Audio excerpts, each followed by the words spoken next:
ভাই একটা প্রশ্ন করি, আপনি সারা জীবন চাকরি করলে কত টাকা আয় করবেন? হয়তো 2 থেকে 3 কোটি, বড় জোর 5 কোটি। কিন্তু ক্রিস্টিয়ানো রোনালদো সেই টাকা আয় করেন মাত্র 3 দিনে।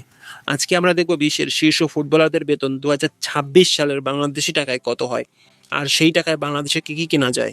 চলুন শুরু করি রোনালদো দিয়ে। আল নাসেরের রোনালদোর বার্ষিক বেতন প্রায় 20 কোটি ইউরো।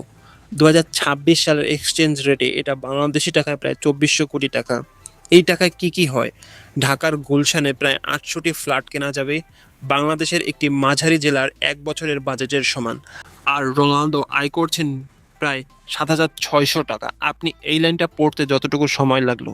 এবার আসি লিওনাল মেসি। ইন্টার মায়ামিতে তার বার্ষিক আয় সব মিলিয়ে প্রায় 13 কোটি ডলার। বাংলাদেশি টাকায় এটা প্রায় 1430 কোটি টাকা। এই টাকায় ঢাকা চট্টগ্রাম মহাসড়কের একটা বড় অংশ নির্মাণ করা সম্ভব। বাংলাদেশের প্রায় 50,000 পরিবারকে 1 বছরে খাওয়ানো যাবে শুধুমাত্র একজন মানুষের 1 বছরের আয় দিয়ে। এখন আসি আর্লিং হল্যান্ড। 1 গোল করলে তার বোনাস পড়ে প্রায় 50 লাখ টাকা। মানে একটা গোল সমান ঢাকার একটা ভালো গাড়ি। এবার আসি ব্রাজিলের জাদুকর নেইমার জুনিয়র। তার বার্ষিক বেতন দিয়ে বাংলাদেশের প্রায় 10টি বড় সরকারি হাসপাতাল নির্মাণ করা সম্ভব। আর সর্বশেষ কাইলিয়ান এমবাপ্পে।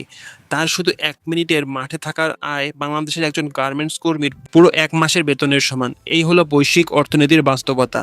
ভাই, আমরা ফুটবল ভালোবাসি, রোনালদো মেসিকে ভালোবাসি, কিন্তু এই তুলনাটা করলে বোঝা যায় পৃথিবীতে সম্পদের বন্টন কতটা অসম। এই ভিডিওটি ভালো লাগলে লাইক দিন, আর কমেন্টে বলুন কার কত সেকেন্ডের আয় পেলে আপনি কি করতেন।